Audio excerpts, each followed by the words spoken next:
Um, it's true. I came here as a kid. I was born and raised in Banff, Alberta, and Calgary a little bit later in life. And we drove down here as kids with our parents. But since being an adult, I haven't been in San Francisco. And I've been with the Brahma Kumaris now for 27 years. And somehow we all go east from Halifax. We go to India or we go to Europe. So coming across the continent to the west, I don't know why we don't think to do that so much, but we don't in Halifax. Has anyone been to Halifax on the East Coast? Oh, it's just lovely. I mean, this is a pretty lovely place too, except for the fog. When I came, there was fog.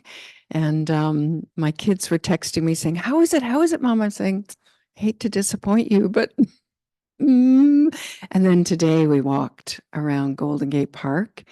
And I mean, I had to immediately send them a note and say, I changed my mind. It's gorgeous. It's amazing. It's wonderful. So, anyways, it seems like a city of multiple facets. Is that correct?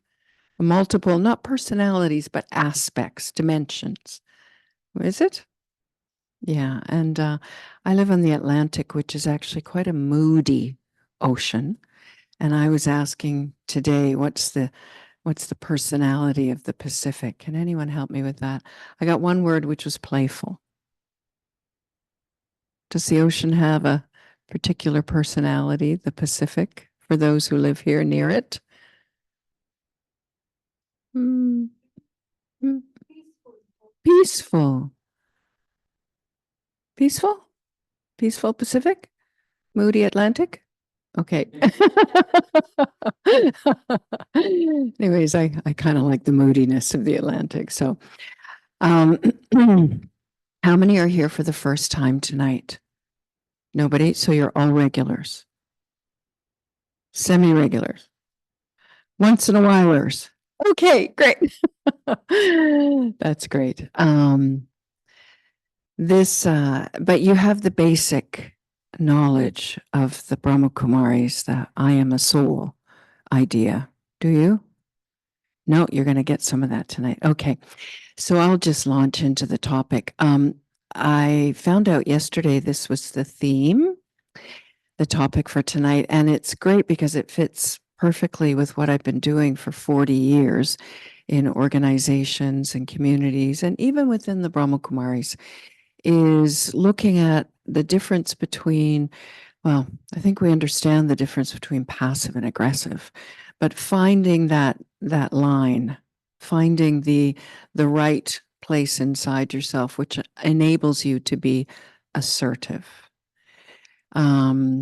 is pretty much, I think, felt by many people around the world. I've been in 60 countries now, and it seems to me, as different as we are culturally, we are that similar as human souls, and some of the things that we're facing right now in the world. And this seems like a big one, and partly because the polarity pulls us in wonder. It just seems like a time of very intense polarity, which means we'll be pushed from one side to the other and have trouble finding our middle spot.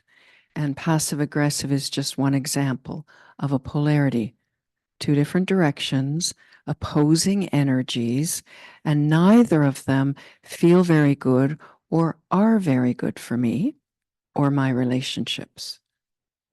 Assertive is. Oh, suddenly we have sound. Oh, okay, great. Okay.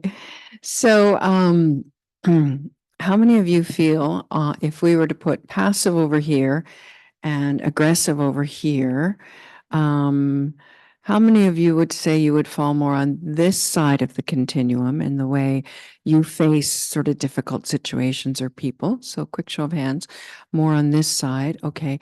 And then how many of you would say more on the other side, more towards the outrage or reactive, aggressive? Aggressive is a tough word, but stronger reactions, let's say. They're both strong reactions, but one is inward, one's outward. How many of you would put yourself closer on this other end? Show of hands. Okay. And the rest of you in the middle? Somewhere in the middle? So kind of know what assertive feels like already. Good. We're going to reinforce that. Okay. Because this is billed as a workshop, I'd really like to do a couple of three actually, short little warm-up activities to introduce us to this experience of finding your own center point, which is the starting point for assertiveness. Because if you're pulled off center, then you can't be assertive. You're going to be one or the other, passive or aggressive. So, 3 little exercises, and we're going to start by standing. The second one will be sitting, and the third will be a little bit more subtle even. So, I'll invite you to stand for this little warm up, one of 3. Oh, I think I'll take this off. Okay. Okay. And the purpose of these 3 little warm ups is to find our own center point from which we are able to be assertive and not passive or aggressive. Okay, so it's a starting point. So this is really simple, and anyone who's taken a yoga class will know how to do this. I'll ask you to turn somewhere, facing somewhere that isn't the front of this room, just face anywhere. But I'd like you to pick an object that's some distance from you. So turn somewhere so that you could see something that's like 8 to 10 feet away. All right. So pick one object, one point in the distance, 8 to 10 feet from you. And I'd like you just to focus on that object for a moment. And as you're focusing, I'm going to ask you to lift your left foot off the floor just a little bit. Keep focused on that object in the distance. Put your hand on your chair if you have to. Stay focused on that point and lift your foot and hold. Okay, now you can put your foot down. Now let's try with the other foot. Some of us are stronger on one side than the other. So maintain your focus on that point in the distance. And now lift your other foot as high as you'd like, as comfortably as you would like, holding your chair if you need, but stay focused on the point in the distance and hold. And then you can put your foot down and sit. Okay. So thank you for that. So what did you notice in that? How many were able to stay stable? You know, a little wobble, but stable. Yes. Okay. And what helped you stabilize? The focus. How did the focus help? It grounds you. Why is that? Why is it focusing on something over there helps me stay stable here? Pay attention to no distractions. You're not distracted by your own wobbling, right? Basically, if we just focused on our leg or our foot, on our here and there, has anyone tried that? What happens? You tend to destabilize. You wobble more for some reason, and you think, no, I'm focusing on my body being stable. Shouldn't it stabilize? But in fact, it doesn't. It stabilizes more when I look out there at a distance, right? So this is one of the keys to assertiveness is I have to focus on something higher and beyond the situation in front of me to stabilize myself. Okay, so that's one warm-up suggestion, which is why here in the Brahma Kumaris we focus inward on soul, but upward on source, like as a stabilizing energy. So where I focus, if I'm focusing right here on what's happening in front of me, then I will not be able to stabilize myself because I'll be reacting energetically to what's happening. So if I can focus on something beyond, it could be God, could be my aim, my intention, but it helps, okay? Second one. I wish I could remember the second one. I wrote it down. Oh, yeah, this is a good one. All right. So you need to be, maybe you need to turn to someone so that you're partnered with someone. So just turn around and all I'm going to ask you to do is to raise your right hand. Just raise your right hand like this. And I'm going to ask you to put your right hand against the other person's right hand. Now, I'm going to ask you each to push one distance. So one of you will push so that the other gives, and then the other pushes back. So it'll be a bit like a seesaw. Push back and push forward. Now, a little bit slowly. Move it slowly so that you're really pushing someone to change their position. Okay, and now push back slowly the other way so that the position is changed. And now I would like you to both apply equal pressure so that the hands stay stable in the middle, or, at an equidistant, comfortable distance from each of you. Okay, press a little bit, but equal pressure. You got it? And is it stable? Great, you can release. Okay, so that little warm up, what was that one about? Push, pull, and center pretty viscerally, right? Push, pull, and center. So very often when we're interacting with people, we've done it, so that you can feel it. It's tactile, right? But that can happen energetically when I'm in situations with other people. I feel the energy pushing me, and I either fall or I push back, right? Passive or aggressive. But in reality, finding that center point where each is standing, I can't determine what the other's doing, but I can make sure my energy is the right amount to stay centered. So what helped in this case? Keep that center point.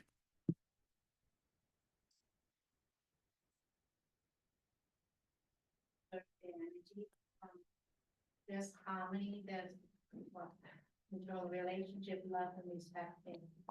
Right. So not over pushing, but not under. So you're managing your own energy to stay upright, basically, isn't it? Isn't that interesting? And then how dignified that can be for both. Again, I can't control what's happening over here. I can keep this steady, stable. Yeah. Okay. Any other observations on that little warm up? Okay. Focus on the equilibrium. Focus on equalizing the energy in a way, right? Yeah. Okay. So that's the second secret. And the third involves this little Tibetan bowl. This is our third warm up. Oh, it's got a Velcro. Okay. So I'm going to bring this. Anyone like this sound? Yeah, it's a sound I really like too. Okay, so I'm going to ring this. I'm going to invite you just to close your eyes and see if you can concentrate your attention and catch the instant when the sound disappears. So I don't know how long this one is, but usually they last for some time and then they slowly fade and then they disappear. See if you can catch that instant when it disappears, okay? Here we go.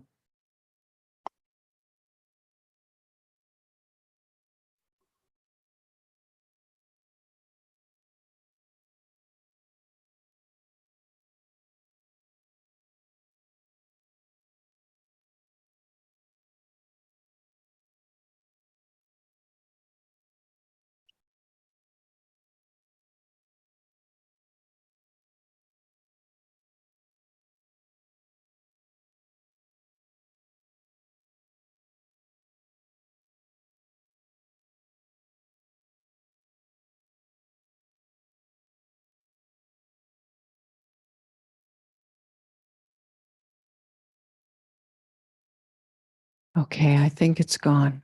Is it gone? Yeah. Okay.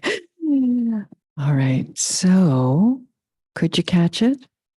And maybe it's different for all of us depending on our hearing, but you could catch the moment when it was just silent, right?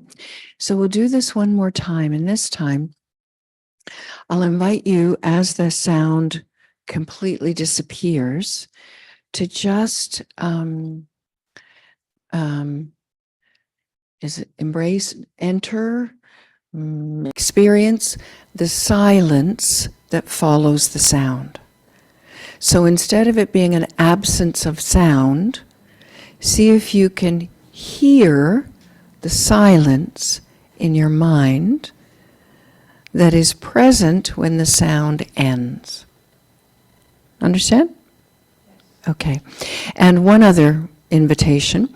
At some point, your ears your physical ears will no longer be able to catch the vibration, the sound wave. Just notice at that point yourself shifting your focus to, it'll be the soul actually who's trying to catch the vibration. It's like the mind reaching out, trying to catch the vibration. Okay, see if you can notice that shift and then into silence. We'll just hold the silence for 20 seconds, 30 seconds, okay? So here we go. And I don't think online they can hear this because Zoom doesn't pick up this sound. So sorry about that, but it's a beautiful sound. Just be with it. Here we go.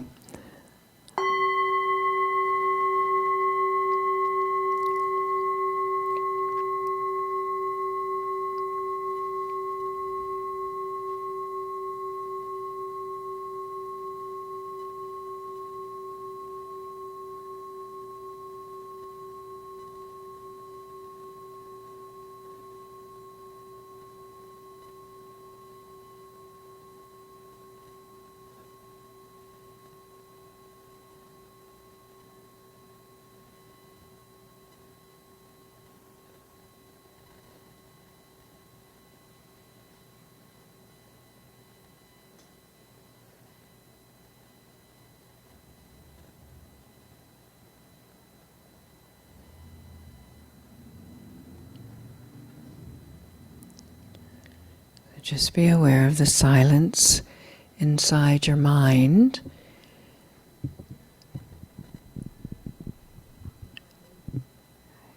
Even in the presence of sounds that are external to this room, even in this physical room.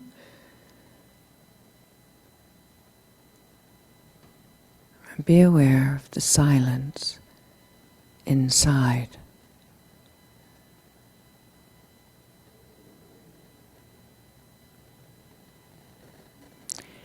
In this moment, I'll invite you to focus your attention on your heart and see if you can hear your own heart beat.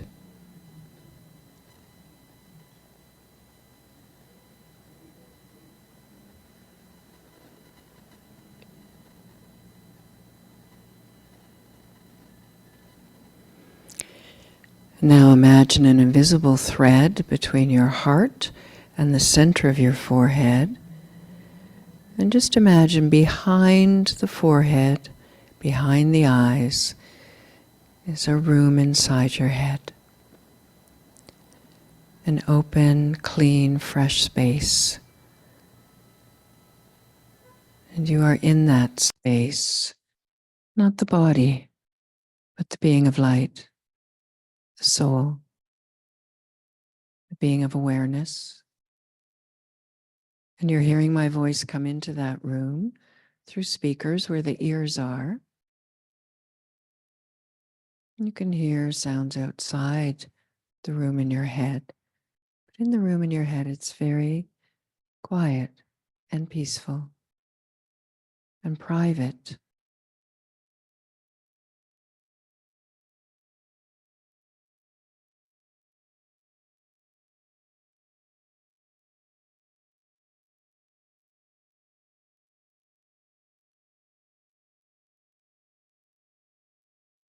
Take a deep breath in And release it slowly. And very slowly you can open your eyes, come back to this physical room. Let's see if you can hold the energy of silence in your mind as you open your eyes.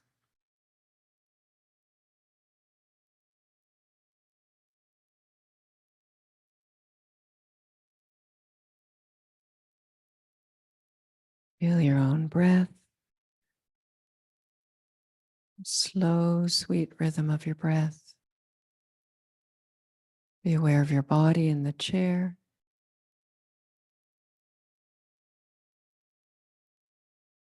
Aware of the distance between the top of your head and the ceiling of this room. And feel your feet on the floor.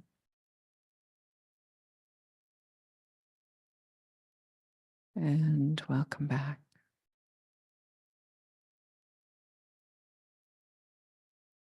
That was our third warm-up. Our first was focusing outside at a distance to stabilize. The second was finding the energy posture of the middle. And this was focusing inwards into silence. So this is the starting place for assertiveness. Were you able to experience the silence after the sound? Some of you were? Okay, yeah. So that's what we practice in meditation, is not emptying the mind.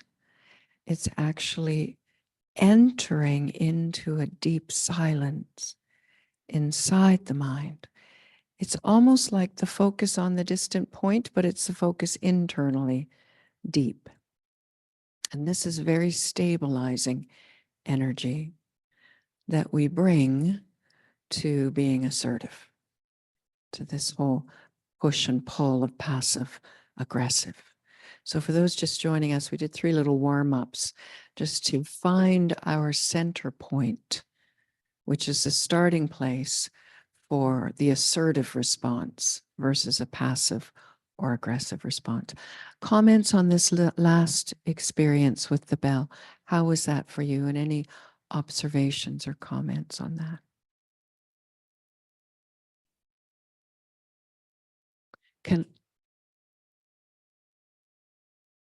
The last question. That's a really good question. What was my last question? I don't know. Oh, I just asked, how did you experience this last one? Yeah. Yeah. And any observations? That's our invitation to silence.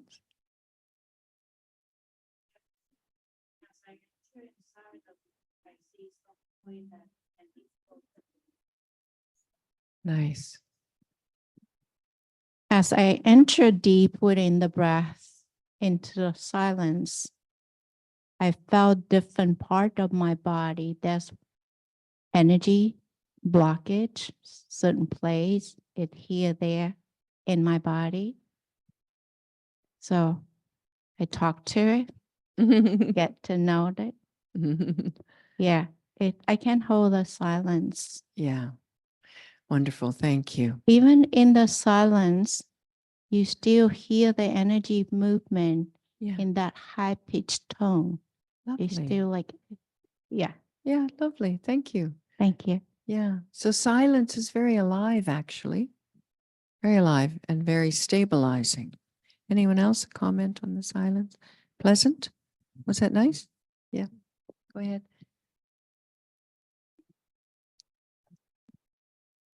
We had a similar practice before, and I imagined this place that is very nice and calm. So I went back today there, and I haven't been there in a while.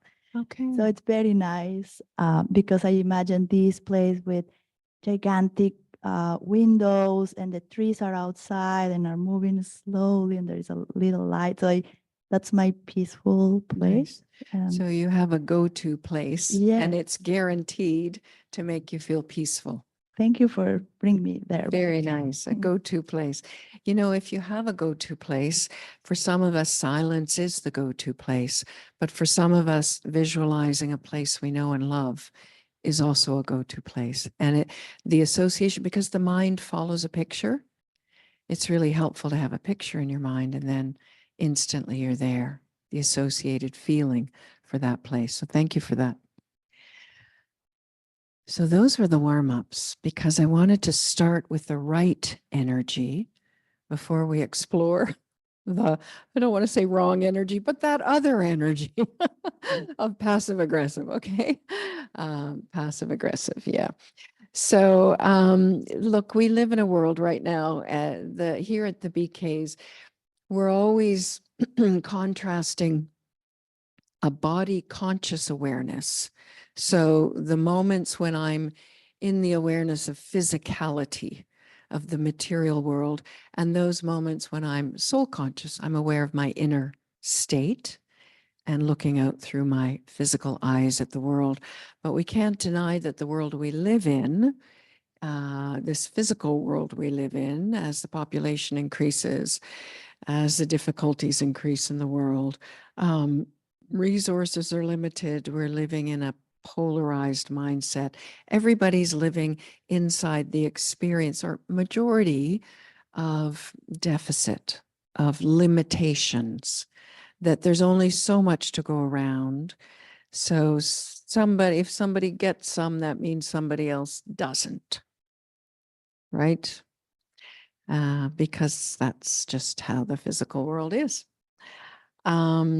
So we have over time become accustomed to fight about how we divide a limited pie.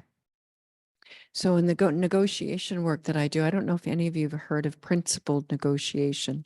Have you heard that language? Brilliant. It was Harvard 25, 30 years ago that came up with an alternative to conflict resolution that took us beyond bargaining, positional debate and fighting. You get 51%, I get 49, you get 50.5, I get 49.5, beyond this mentality. It's actually a consciousness, this polarized consciousness. It's a mindset. It's an attitude and an awareness. Yes, we live in a physical world that has its limitations, but the way I approach that can be somewhat unlimited. So I won't go into that, but some of their work is going to guide tonight's session. So we've learned how to fight, whether it's subtle or it's aggressive, a little bit more overt. We know how to get what we want. And we've been trained to figure out how to get what we want. And it kind of looks like this when we have kids. And it looks a little bit more like this when we're adults. But the passive aggressive push and pull, sometimes I cave in, I just can't stand up for something. And sometimes I do have to push for something that's important. So we get used to this push and pull dynamic. And we see it around us. And as it intensifies, the pushing energy, we may just give up. Some of us that are more on the passive end, we give up, and that's not very sustainable. Or we find ourselves triggered to become aggressive. And that's known as a passive aggressive swing, where we go from one to the other because we got fed up with one. So we bounce to the other, and then we go back and forth and back and forth. And like any pendulum, it just exhausts itself at some point. So you recognize that in our world? Yeah. So because we're living in this limited mindset, fear prevails. So fear guides a lot of our actions, but mostly it guides our reactions. It'll be fear at the base of any reaction I'm having. And conflict, the push and pull we experience, is actually just an emotional reaction to this push and pull. Conflict is actually just an emotional reaction to the differences I see around me. When we add the fear that I might not be seen or known or respected, my needs might not be considered, Therefore, emotional reaction enters because I'm afraid. I'm afraid someone will walk all over me. I'm afraid I'll get hurt. I'm afraid I'll be invaded, violated, all kinds of extreme emotions. And whether that is a fear you can locate in this lifetime, or if it's a fear you brought with you from some other time and you can't remember where it came from, or whether it's just you're absorbing the fear of the world around us. You're absorbing the energies of others. Whatever it is, we're all kind of steeped right now in an atmosphere where fear can drive us to have emotional reactions. The fear that we won't be cared for, the fear that we won't get what we need. And we've got lots of evidence in the world to indicate that could happen to any of us, right? So that's the world we live in. So most of us, unlike these 3 little exercises we just did where we found that middle place, most of us are living most of the time in a fight or flight reaction. And we may not even know it because it's become so normal for us. It's just become, I think that's my personality. That's how I am.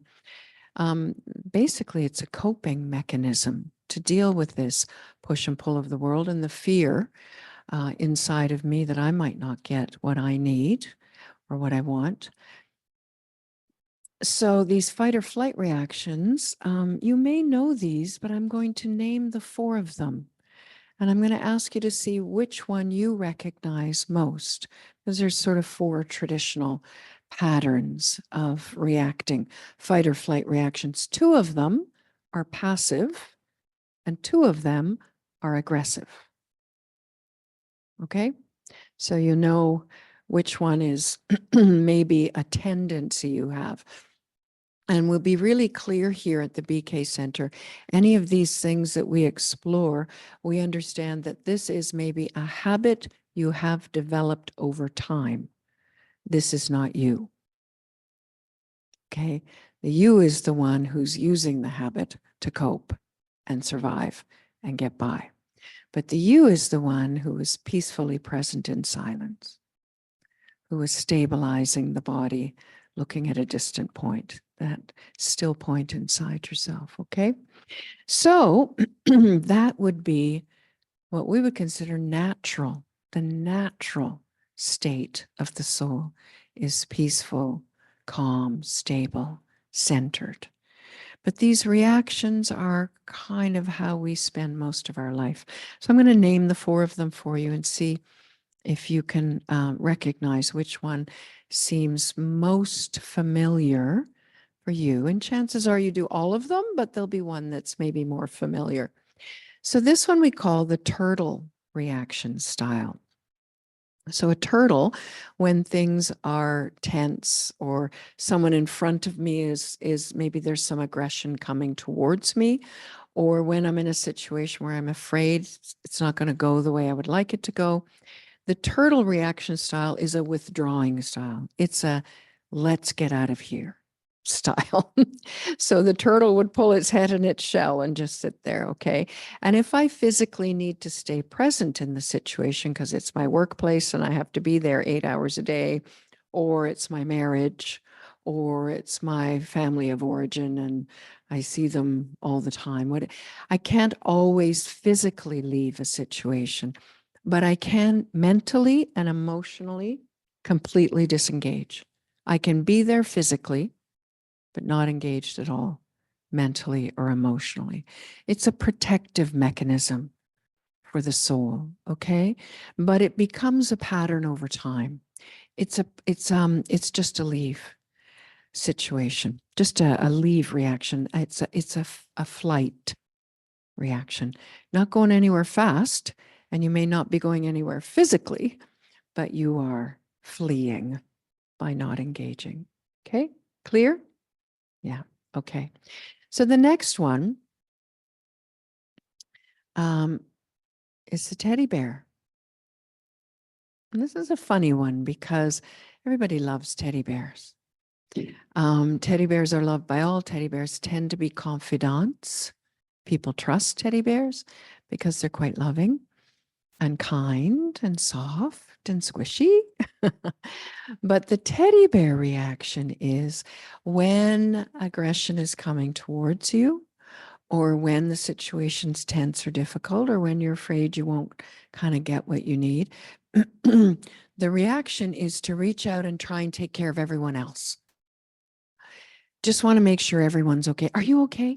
Let's just make sure you're okay. Can we make sure everyone's okay?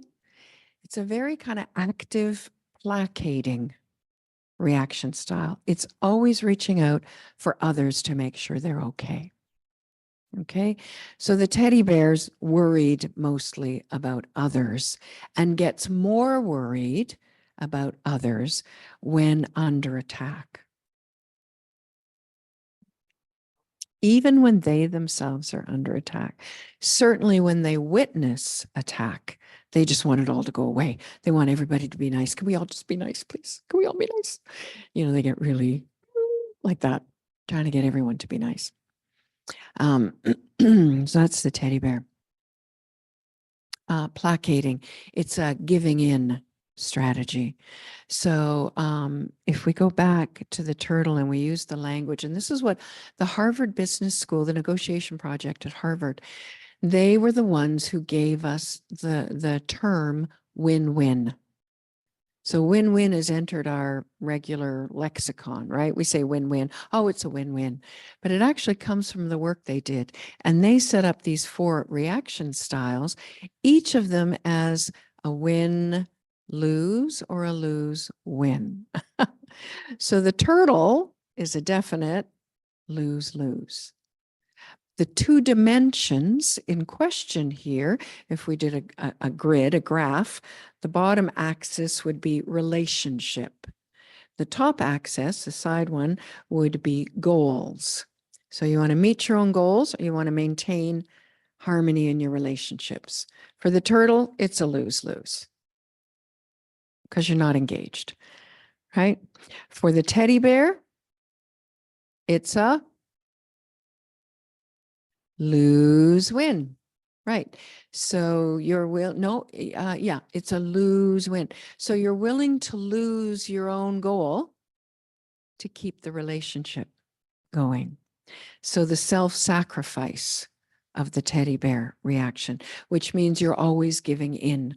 You're always doing what the other wants. And in your mind, it's to keep the relationship going.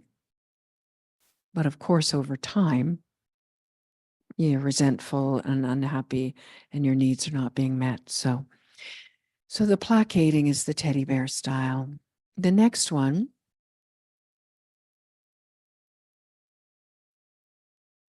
so the teddy bear is also a flight. I'm fleeing into, no, actually teddy bear is still engaged. It's not fight. It's certainly not aggressive, but let's say it's passive. So on the fight flight, it would be fight because they're engaged.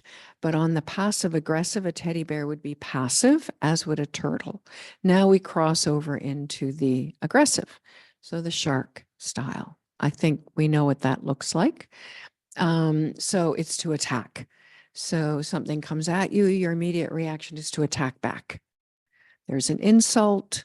There's a threat, there's an accusation, there's something unkind coming your way.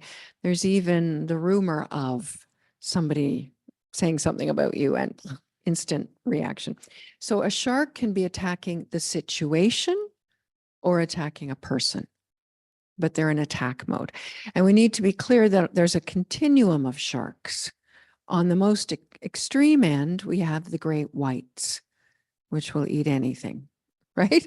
And then on the other end, we have nurse sharks, which sort of bump into things a little bit. And they're very, very, they're not really aggressive as sharks go. And so a shark reaction could be actually just getting really hard inside yourself. Maybe externally, you're not attacking the person, but with your mind, you are. Right? So it could be externally visible, or it could just be you've shut down, the door is closed, and you are not engaging. But it's really internally quite a biting attitude towards the other. Okay? And on the win-lose scale? Win-lose, because you're going to win your goal, but you're going to lose the relationship, right? Because there's always a fallout from the shark, right? Usually it's cost of relationships. Okay. Next one, and the last one is the fox. So the fox reaction, it looks clever. Foxes are known as being clever, right? Maybe a little bit wily and cunning, right? But the fox reaction is fleeing the emotional intensity inside and going into the head, becoming like a supercomputer or a chess grandmaster. But it's a flight reaction because I can't tolerate the emotional intensity I'm feeling right now. So going into the head and beginning to overthink everything, beginning to overanalyze, beginning to think ahead, okay, if they do this, then I'll do this, and maybe I could do this, and what about this? And if they do that, then this will happen, so I should do this. You just get lost in thoughts and trying to plan and strategize. And what you've done is you've left the situation and you've just gone into your head, overthinking. Okay, so that's the fox, and that would be considered, it would be considered, it doesn't look aggressive. The strategizing, the wiliness of it could be, but I think we can stick with our shark and our teddy bear as the classic passive aggressive ones. But each of these four, I think it's important for us to examine in ourselves because each of the energies of these four styles is different than the centered energy we began the session with. Each of them is a ripple. Each of them is a disturbance inside the self. Okay. So let me ask you which one. I think I have a slide with all four of them. I do. Great. Okay. There we go. So have a look at all four, and I'd like you to see if you can discern which one of those. Now, you might be different at home than at work. You might be different with your social group than your work or home. But probably you know one of these better than the others. You're familiar with one of these. So I'm going to ask you to select which one. And you may do all of these at different moments. So for instance, you may start with a bit of a turtle reaction. Something begins, a situation begins, you're fleeing, you're out of there, but you can't, you have to engage. So maybe you enter in a fox-like way. You're overthinking. And then maybe you try and placate, turn to a teddy bear, and then maybe you get stuffed and fed up. And at some point you blow up in some way, like a shark, even if it's not external, internally against the other person. You could start as a shark and then do damage control, quickly become a teddy bear, because you got to fix the relationship. You just blew it with the aggressive outburst, right? So I'm going to ask you, so given that you could be in different places, in different moments in a situation, and that you could maybe have one reaction style in a different part of your life than the other, I'd like you to pick which one you feel most familiar with, okay? And because this is a workshop, I'm going to get you to get up and move to a location in this room that corresponds with that style. So those of you who say, I think maybe the turtle is, and check your gut, because it might be, it's happening in your gut before it happens anywhere else in your body and then in your external, okay? So those that would say turtle are going to come and sit over here or clump over here for a couple of minutes, okay? Those who say teddy bear are going to go to that back corner where Sukanya is sitting. Teddy bears? You see that corner over there? Okay, those that say sharks are going to go over to the other corner by the window. And those that say foxes are going to sit somewhere in the middle here. Okay, so everyone up, off you go. Turtles here, teddies there, sharks at the back, foxes in the middle.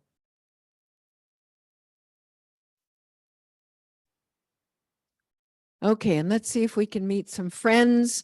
You know, birds of a feather flock together. So let's meet our animal friends in our corners. And you can sit for a couple minutes if you like, grab a chair, move the chairs if you need to clump for a bit, because I'm going to ask you a question in your small group. So, and if you can't decide where you should be, you're definitely a fox. Okay? If you can't decide, you're probably a fox. Okay, so look around the room. We have teddy bears at the very back. We have sharks over in the corner, a bunch of foxes in the middle, and they may move. Let's see. Okay. And we've got turtles at the front.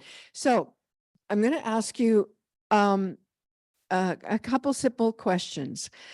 One simple question. I'm just going to ask you to describe what are the pros and cons of this particular reaction style, because it's not assertive. Okay. And tonight we're here to discover assertive. What does that look like? But we're going to start by identifying what happens inside of me first, because I actually have to deal with that first before I can get to assertive. Okay. So in your small group, just say hi to the others, exchange names if you don't know each other, and a quick conversation. Give us the top 2 pros. So the top 2 benefits of this reaction style and the top 2 cons, the downside of this reaction. Okay. So go ahead. You've got about 8 or 9 minutes.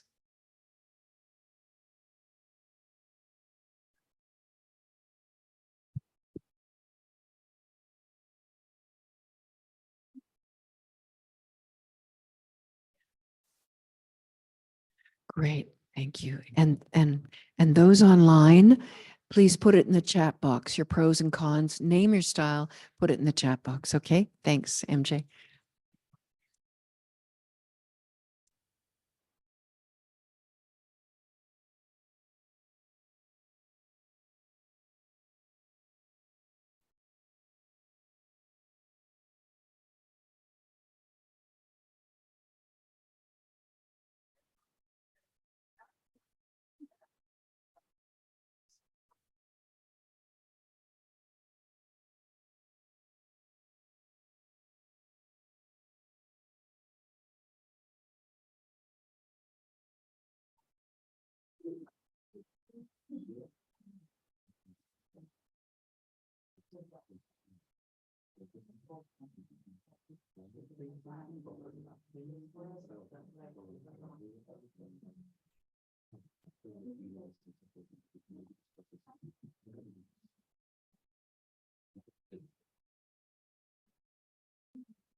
Turtles are quiet, aren't they?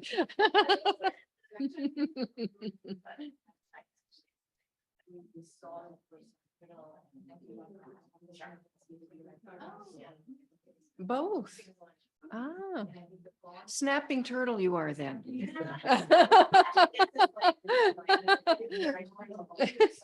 Yeah, and then exactly. And then you snap.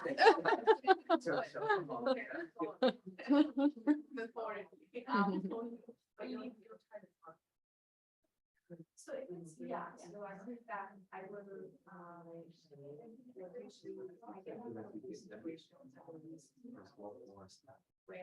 little bit of something, yeah. So it's just like situation, so it's like.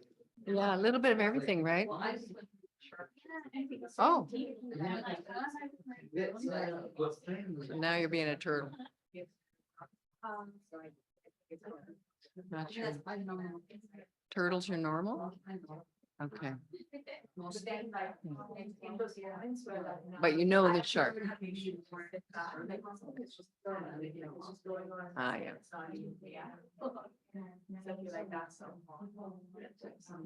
Yeah, that makes sense.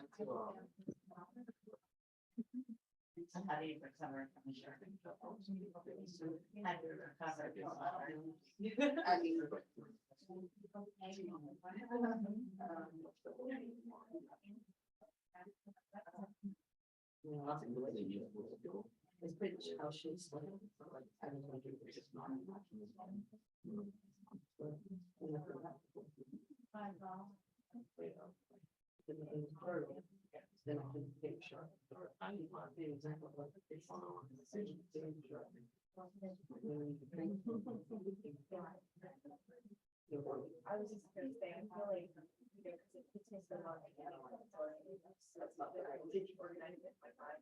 Then I'm like, I was just. I need to talk to someone. Not like 3 days later when I was going to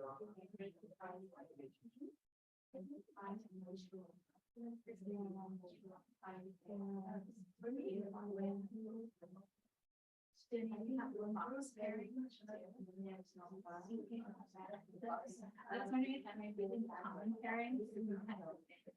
And have the time. Yeah. That's what I expected. That's where I went. I think.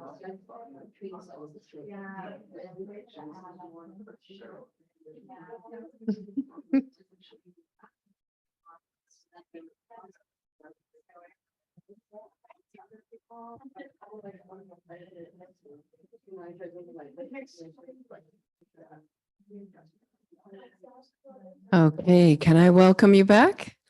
Can I welcome you back? Stay where you are so we can hear from each group. The turtles were very quiet, I'll have you know. Very meaningful, but very quiet. And we discovered there was a snapping turtle. So after being a turtle too long, a little bit of a snap. Okay. So let's hear from each group. Just say out loud and I'll repeat them. Or maybe the mic can come. What were the pros and cons of the turtle reaction style? So go ahead. Someone from this group, just share with us. Pros or cons?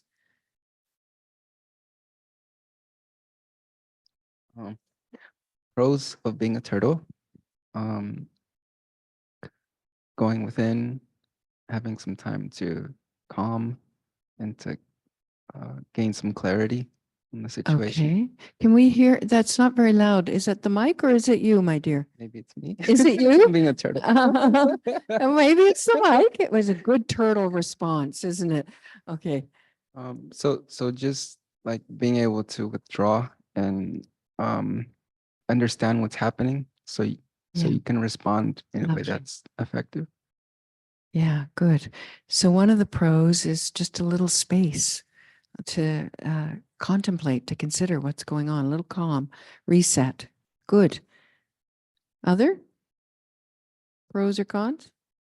Did you come up with as a group? Yeah, go ahead. Someone else?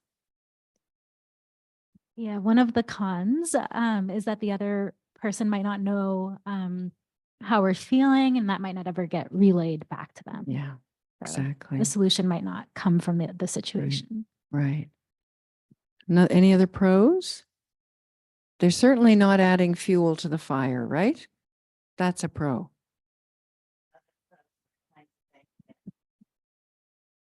Prioritize self-preservation. Time to think, prioritize, and self-preservation. Those are excellent. And any other cons? So being isolated and your needs not being known is definitely a con, isn't it? Anything else? No? Okay, wonderful. So it's important for everyone else to understand the different styles as well, right? Because, so two other things about each of these styles. So each one of them is trying to keep something pure and true alive, trying to keep one of the qualities of the soul alive and protect that quality. And in the case of the turtles, what do you think it is? Peace. Yeah. Turtles are trying to keep peace alive because it's so important, right? Now, we know over time there are physiological impacts on the body of a particular style. What do you think would happen to the body if you had a turtle style over a long period of time? Hunched over. They become turtles.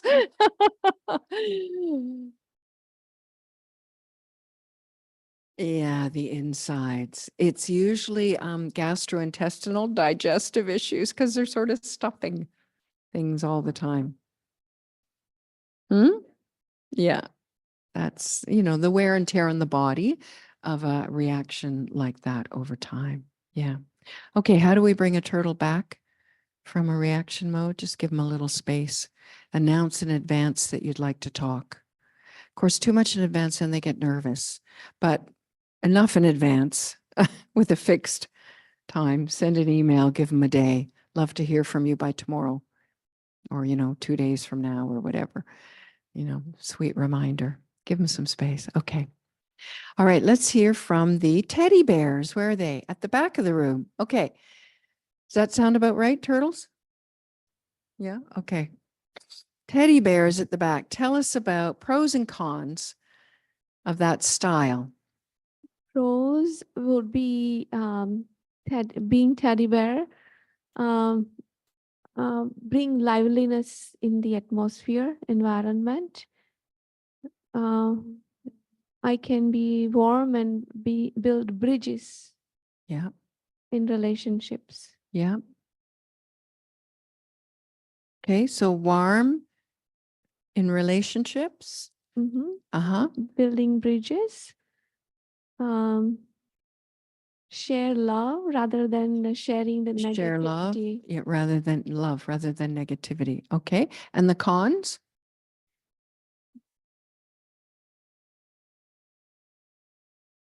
I guess teddy bear con is self-sacrifice, Self-sacrifice. self-neglect. Yeah.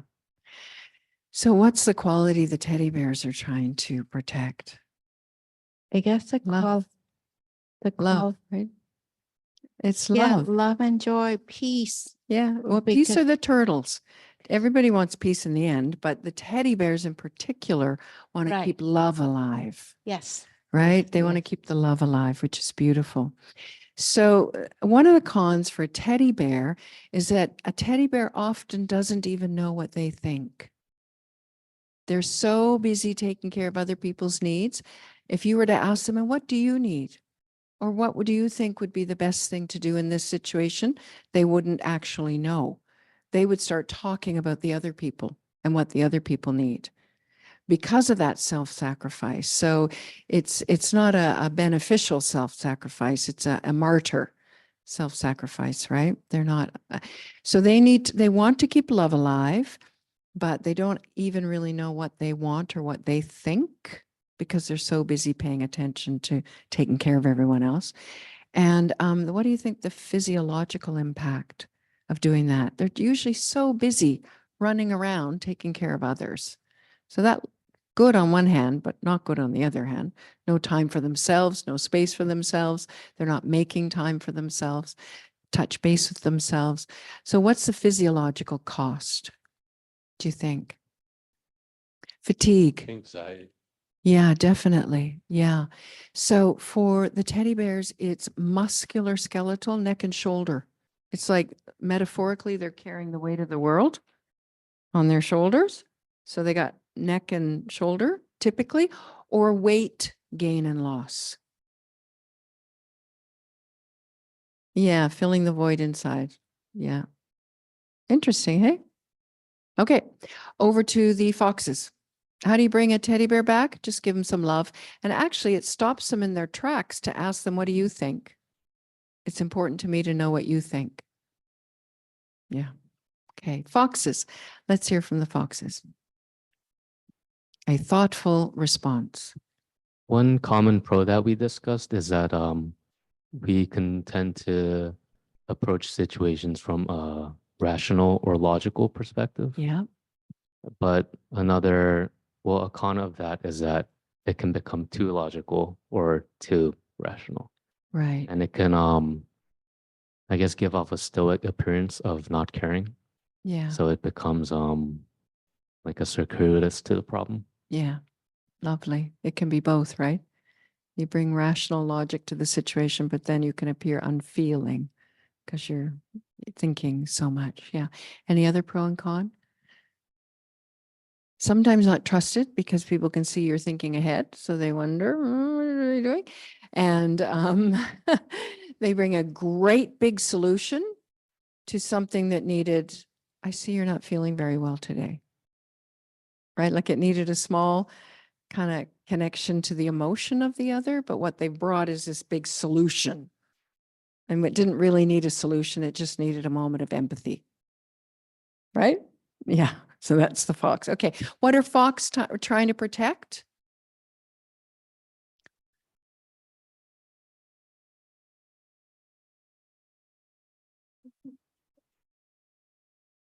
Yeah. Order. Usually it's order, like wisdom and order, kind of common sense is what they're looking for.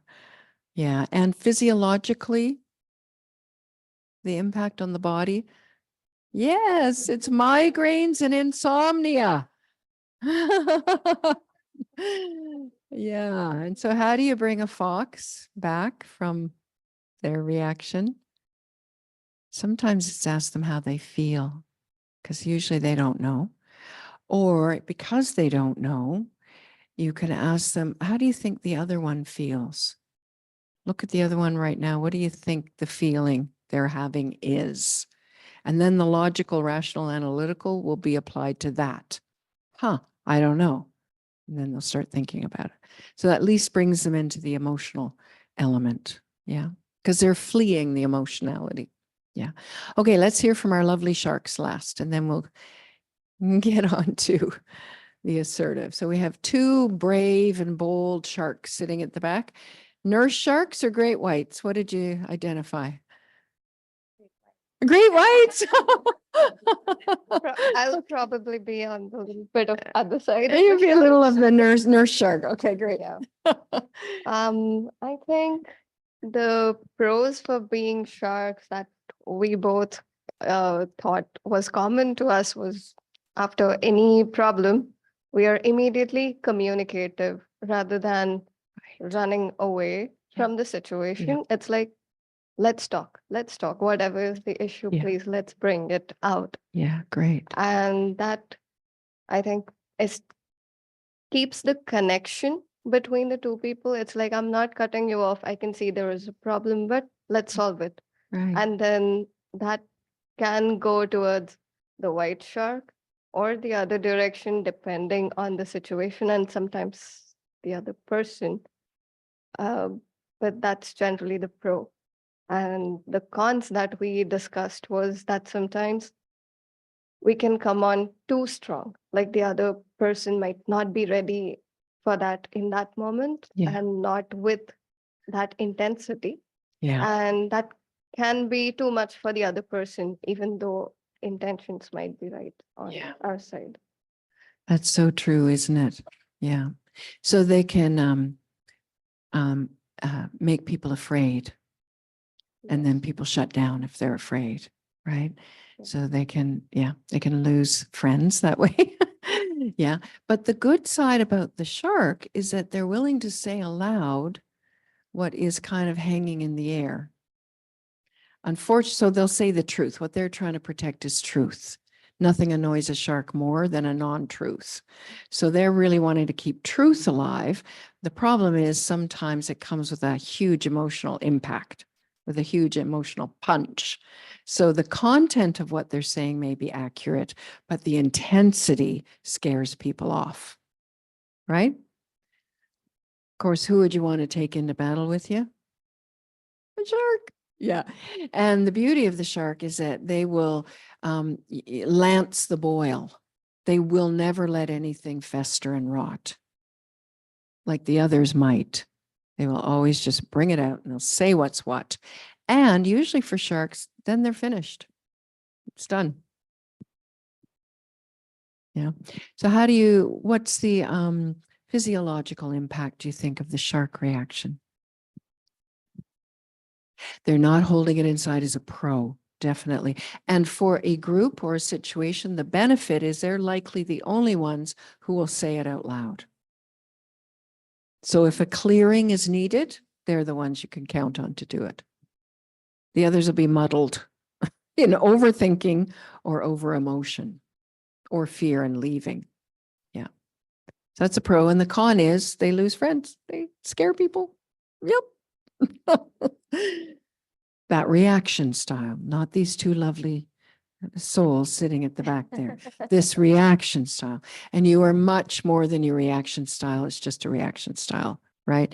You've got many other dimensions to you, but this is one way you have learned to use to protect yourself when you feel under attack. So let's finish with the physiological for the shark and then back to your seats. So physiological for shark? Blood pressure, heart attack. Yeah, rapid heartbeat, high blood pressure and heart attack. Yeah, ulcers belong to the turtles because that fits in the gastrointestinal domain, but you get the blood pressure. Yeah. Okay. Shall we come back and sit wherever we were? Go ahead. Some online comments. Some online comments. Yeah, let's hear. As we all get back in our seats, let's hear some online comments. There are lots of comments. Lots of comments. Oh, welcome online. Yeah, we've been busy here in the room. We left you. Okay, I can see some of them and you can all see them too. Yes. Yep. Fox is we didn't do the fox. We got the shark is a win-lose, right? Win your goal, lose the relationship. What's a fox? This is where the Harvard Negotiation Project did a really good job. The fox is actually a lose-lose because fox is going to try and work out a compromise. And a compromise is the lowest common denominator solution we can find in any situation, which is a lose-lose for everybody. We're all going to, but as long as we all give up equally, then we're all happy. How twisted is that? Twisted, right? Yeah. So I'm going to offer you a fifth option, and this is the assertive option. But let's hear from these folks first. Teddy bear, yeah, pros: avoid conflict, feel resentment after. Yep. Yeah, balancing head and heart. Yeah, the fox is busy trying to balance all of that. Indecisive, unpredictable, fickle-minded. That's great. Teddy bears, yeah, they want peace, feeling safe, abandonment, lack of results, too much time and energy spent. Yep. Turtle, fox, the con, changing mind, solutions always changing. Yeah. Analytical, calculative for the fox. The teddy bear, I think I have a teddy bear style, could avoid much greater fights and could end up harming others. Shark doesn't seem to upset the party being quiet. Shark doesn't seem to upset the party. Right. It doesn't upset, but the vibrations of the song in the heart is very unpredictable. Yeah. Yeah, there's a reactiveness. Okay. So let's okay. So thank you online. How do you handle a teddy bear and a shark? Great. And a fox. Okay. So the reason I wanted to do this with you is because I think it's really important. So we started with stability and inner calm and peace, right? The centered space within. And then we have to we have to know when we are in a reactive state in order to protect ourselves from being passive or aggressive. Because only when I detect a reactive state, like one of these four, will I save myself from becoming passive and running away or doing for others and not for myself, or aggressive, shark, or calculating can sometimes be seen as aggressive, right? So I have to know my own reaction style because it's an energy imprint that I feel in myself. So we have to detect the contrast from the silent moment we had at the beginning and any one of these that I'm feeling. So even though I picked a corner tonight, I probably know all the other ones too, right? So because what we want to do, any of these passive or aggressive reactions end up with me losing my self-respect, either because I blew up or because I got walked over, trouble in relationships because they're not equalizing at all, they're not balanced, group disharmony and tension, and health issues. This is what happens. This is the result of me letting myself continue in one of those reaction styles and not bringing myself back. So the Harvard business people suggest a fifth option, and this would be considered the assertive option. All the others are passive or aggressive. And the fifth option is the owl, just to stick with the animal metaphors. And the owl, because owls, what do? They sit up high, right? They sit up above the situation looking down. So they've got perspective, right? An owl can turn its head 360 degrees. So it can see the whole situation, what came before, what's likely going to happen, the whole context, and not just the minutia, right? And they see in the dark, don't they? So they go by sixth sense, not by what's happening in my gut, what's happening in my heart, what's happening in my head.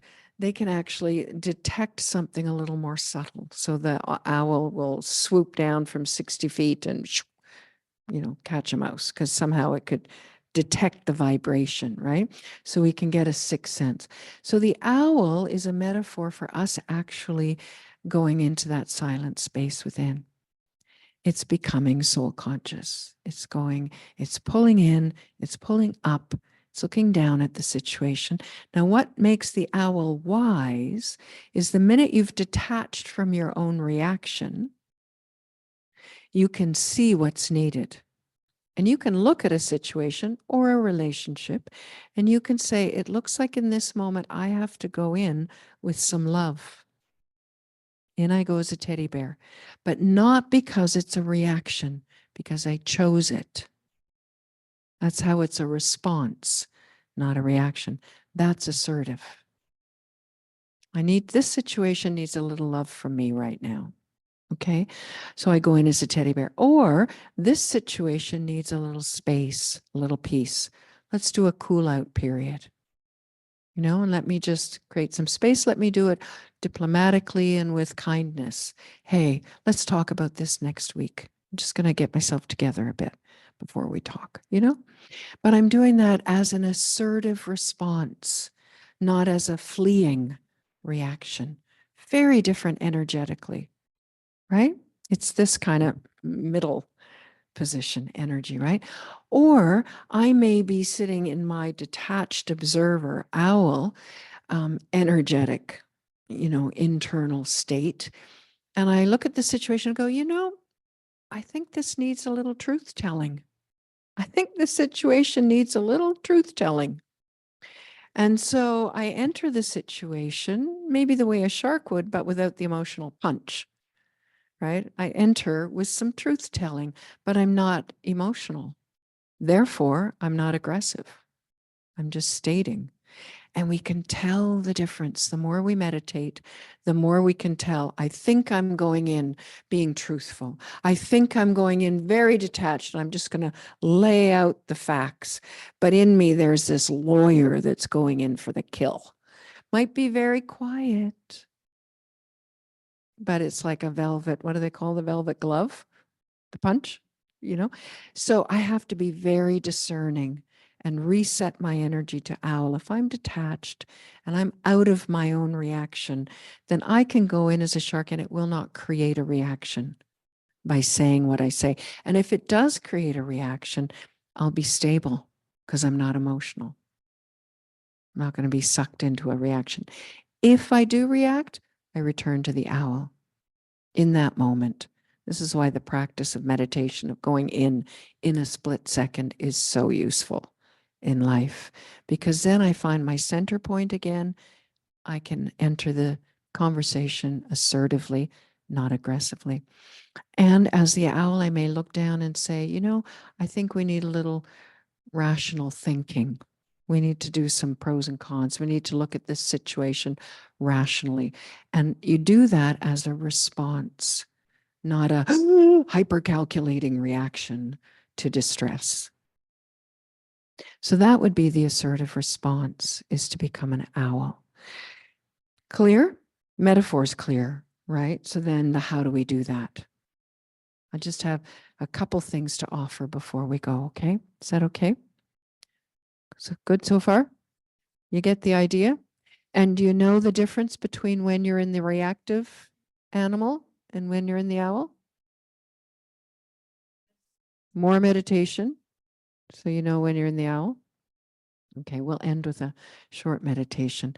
But to find my center point, my assertive response, I have to begin. So after I become an owl, after I detach myself, if this means stepping away, if this means a week of sitting in meditation every morning and putting the situation in front of me, becoming soul conscious, going up and just showering light on the situation until I have just enough space from the situation emotionally, energetically, that I find myself being able to look at it and go, yep, that's a pickle. Yep, that's not good. Yep, this isn't going very well. But I'm not in mode, right? It may take, I mean, with my ex-husband, it took 12 years, but it may take a long time.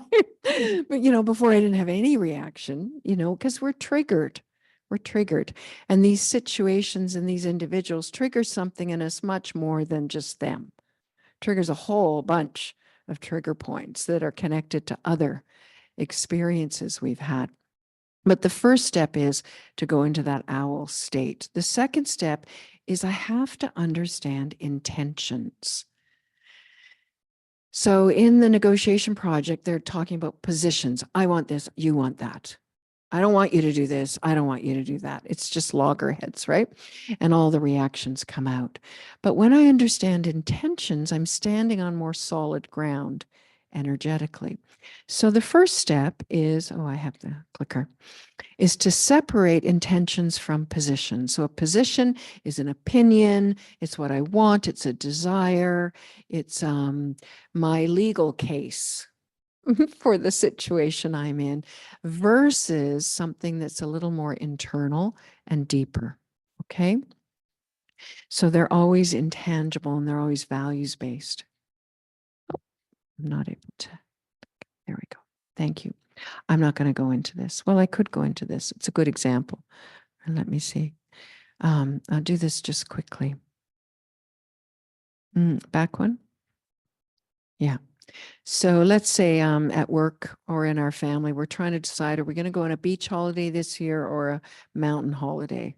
And half the family says beach, the half of the family says mountain, and we're in we can't, so all the strategies begin. You can talk about what are we going to be, whose house are we going to be at for Christmas this year? Fill in the blanks. Any kind of decision you have to make with somebody who's got a different view than you. And one side, so the strategies begin to convince the other side. Some of the strategies are fox-like. Some of them are full-on shark-like. Some are like sweetly teddy bear-y. Some of them are like, not talking to you until you do it my way, whatever. But basically, we're going to try and sell what we want. And, the convincing begins. But when we look at And so the position, what happens inside souls is every time we've had an experience of something, we attach the experience we just had to the form that gave it to us. So I will always associate beach holiday with freedom. I will always associate beach holiday, freedom probably for most people, and I might always associate being in the mountains with healthy or activity or adventure, movement, adventure, something like that. Doesn't matter what it is, but we fuse an experience we have with the form that gave it to us, and then they become a position. In this, I need this because it'll give me that. Full stop. And then I start arguing. I need this because it'll give me that. Instead of separating the two and saying, what I actually want is to go somewhere where I'm going to feel free for a week. That'll be the most important thing for me. And we go to the mountain people and they say, I want to go somewhere where we can be active and healthy. And we go, okay. The foxes would say, let's find a compromise. The owls would say, great, let's look for a place where we can be free and active. Where would that be? And suddenly new options emerge, right? Because we've been able to separate from our position and look at our intention. So understanding your own intention. After we become an owl, I have to understand my own intention in the situation. This is the hardest things for teddy bears and turtles because they're not thinking that way. Understand your own intention. What is really important to me in this situation? I'd really just like peace, or I'd really like harmony, or I'd really like us to find a way to get the children to school in the morning so everyone gets to work on time. That's my intention. I'd like a less stress start to the day with our little family. I would like to find a balance in the week of time spent apart in our own work activities and time spent together. Like that's an intention. It's not a position. It's not my idea about how we're going to do that. It's the outcome I'm looking for. And stripping away all my desires and all of my positions and attitudes and ideas and opinions and getting at my pure intention.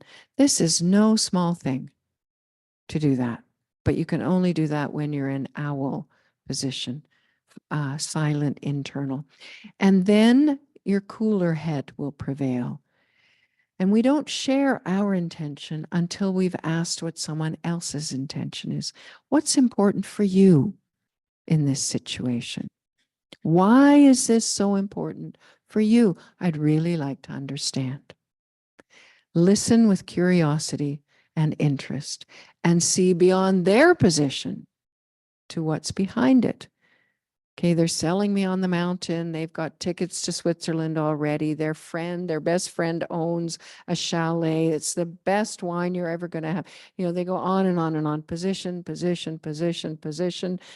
But I can hear behind it, the intention is, I really love to see my old friend again, and I really love to introduce my wife to my old friend. Or I'd like to be in this nostalgic place that I know so well. That's actually the intention. The selling features are the position. And if you can relate to someone else's intention and they can hear that you understand their intention, sounds like you'd really like to be in that nostalgic place again, like a place that was important to you. Okay, then we're having a different conversation, very different conversation. I'm not reacting to your sales job. I'm actually relating to your pure intention. Changes the dynamic.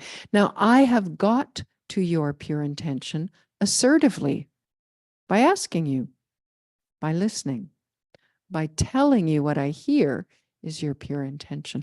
All of those are assertive steps, right? And then and only then would I share my intention with the other person if I was able to demonstrate to them that I have understood theirs first. So it changes a battlefield into a conversation, but I have to be the first to become an owl, step out of my reaction, understand my intention, understand theirs. Those are the steps to being assertive. That's all very assertive work that we're doing there, very assertive interactions. And I think that might be it, which is also it with our time. So the whole point in this whole thing is to continue to stand tall in my self-respect, to stay inside myself in that, in my center point energy. And this is what assertive is. So that was very fast, that last little bit. And it's a bit of a contrast to all the reactive stuff. How does that sound? Do you get the basics for the last? I mean, like anything good, it requires practice, right? But are the steps helpful? Do you find them helpful? Really simple. I wish I had a handout. I do have a handout. I can send it to Sukanya and you could all have the handout if you'd like, but it's very simple. You got to be the owl first. And that's why we meditate. Then you got to understand your own self, your own pure intention first. And then you've got to do the work to understand theirs. Then share yours. The whole time you have to stay here in this energy. Stay tall in your self-respect. So be the owl, be the Gerbera daisy, slightly off center, but strong. Stay centered. Questions? Comments? And then we'll just do a 1 minute silence to end so we ground ourselves in that. And then I think, as always, there's something special for you before you leave, a special little gift. Go ahead with your question, and I'll just repeat it from here. No, we'll save the mic. Let me just catch it and I'll repeat it from here. Go ahead.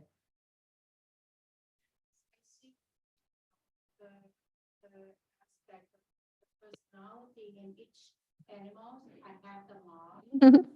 And I know that it depends on the situation. Each animal develops different way. Yeah. So I notice, is it normal because I have problem between the teddy bear and shark? Yeah. So the teddy bear shark is known as the passive aggressive swing. So the question is, I have all these 4 inside of me. I know them all. And so what to do with that? Yeah, what to do with that? We all have them all. And if you think that each one of those reactions is data, so I'm in a situation and suddenly I'm becoming a turtle. What I know is missing is peace, data, right? But the one animal that counts in all situations is the owl, right? So wherever you find yourself in any given moment, come back to the owl. That's where you need to be. Okay. All right. So people have to leave. So shall we just have a moment of silence and then we'll receive. You have Toli. Wonderful. Okay. And are they coming up here or as they leave? I can give. Okay, great. Let's just have a moment and let's just come back to our center point. See how quickly you can get there to that beautiful internal silent space. Concentrate your awareness, if you have to, on your heartbeat. And then on the still point of the soul behind the forehead. Really focus on the point of energy behind your forehead. Back to your center point. It's just a mental muscle. We go in, we come back. We go out to the world, we come back. Hold this silent space, please, as you come forward and received a gift from the center for you, a sweet Toli, and even a blessing card, a good wish card for you. Oh, these are gorgeous. Wow. Om Shanti, thank you for being here this evening. All right, come on forward and get one of these, everybody. Yeah. Thank you.